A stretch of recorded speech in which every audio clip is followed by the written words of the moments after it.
رانی جس نے آخرکار اگلے ہی دن اپنا اصل رنگ دکھانا شروع کر دیا ہے۔ ردا جو اپنی بھابھی کو بہت ہی اچھا سمجھ رہی تھی، اسے یہ بات سمجھ میں آ گئی ہے کہ رانی کسی کو بھی برداشت نہیں کرنے والی۔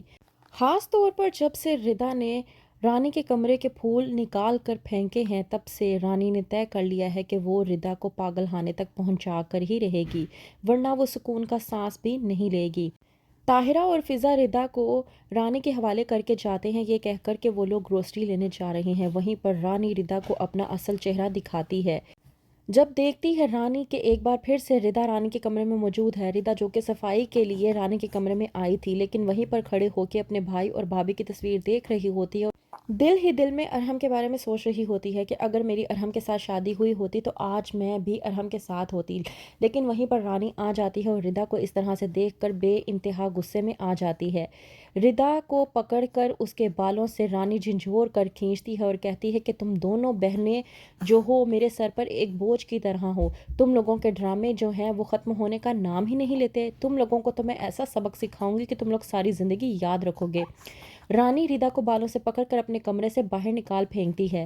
وہیں پر جب اپنی ساس آ جاتی ہے، اپنی ساس کو دیکھ کر تیور بدل لیتی ہے۔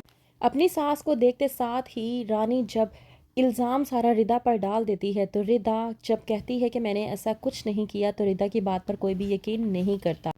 یہ بات جب ثاقب کو معلوم ہوتی ہے تو وہ بے انتہا غصے میں آ جاتا ہے۔ کہتا ہے کہ آپ کو معلوم نہیں ہے کہ میری زندگی میں پہلے ہی بے تحاشا پرابلمز ہیں، میں پرابلمز میں گھرا ہوا ہوں۔ اگر رانی ان پرابلمز سے نکلنے میں میری مدد کر ہی رہی ہے تو آپ لوگ کیوں میری اور رانی کی زندگی کو برباد کرنے کی کوششوں میں لگے ہوئے ہیں؟ میری زندگی میں کیا پہلے مصیبتیں کم ہیں جو اب یہ ردا میرے لیے ایک بڑی مصیبت بنتی جا رہی ہے؟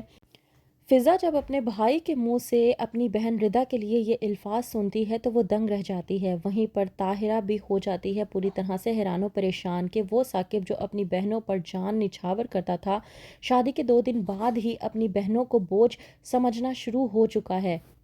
وہیں پر دوسری طرف رانی جو کہ اپنے ہی آپ میں باتیں کر رہی ہوتی ہے اور کہتی ہے کہ فضا تم نے بہت ہی مان سے کہا تھا نا کہ تمہارے بھائی کے دل سے تم لوگوں کی محبت نکالنا ناممکن ہے، تو میں تمہیں ایک بات بتا دوں، اب سے ثاقب کے دل میں صرف اور صرف رانی ہوگی اور رانی کے لیے ہی محبت ہوگی۔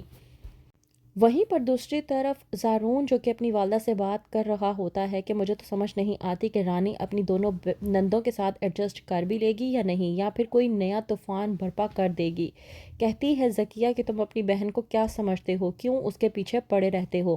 جب زارون وہاں سے چلا جاتا ہے اور ذکیہ کی رانی سے بات ہوتی ہے تو بتاتی ہے رانی کہ کس طرح سے ردا نے اس کی خوشیوں کو برباد کرنے کی کوشش کی۔ ذکیہ جو کہ رانی سے کہتی ہے کہ اس طرح کے مایوس انسان انتقام لینے میں دیری نہیں کرتے، تمہیں ڈرنا چاہیے اس سے۔ اپنی والدہ ذکیہ کی بات پر رانی اپنی والدہ ذکیہ کو جواب دیتے ہوئے کہتی ہے کہ رانی ڈرنے والوں میں سے نہیں بلکہ ڈرانے والوں میں سے ہے، آپ کو فکر کرنے کی ضرورت نہیں ہے، میں نہیں بلکہ وہ لوگ مجھ سے ڈریں گے۔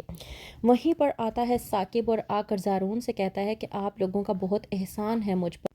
اس بات پر زارون جب ثاقب سے کہتا ہے کہ ایسی کوئی بات نہیں ہے، انسان کی اپنی بھی کوئی نیت ہوتی ہے اور انسان اپنی نیت کا ہی کھاتا ہے، تم بے فکر ہو جاؤ، تم پر یہ جو چوری کا الزام لگا ہے یہ بھی بہت جلد ہٹ جائے گا، میں کوشش کر رہا ہوں۔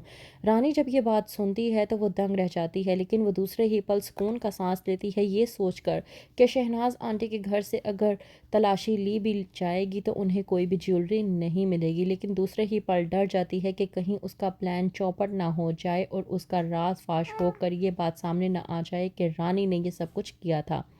تو کیا کرے گی رانی، کس طرح سے آگے چلے گی؟ چالیں جاننے کے لیے دیکھتے رہیے ڈرامہ سیریل شکنجہ۔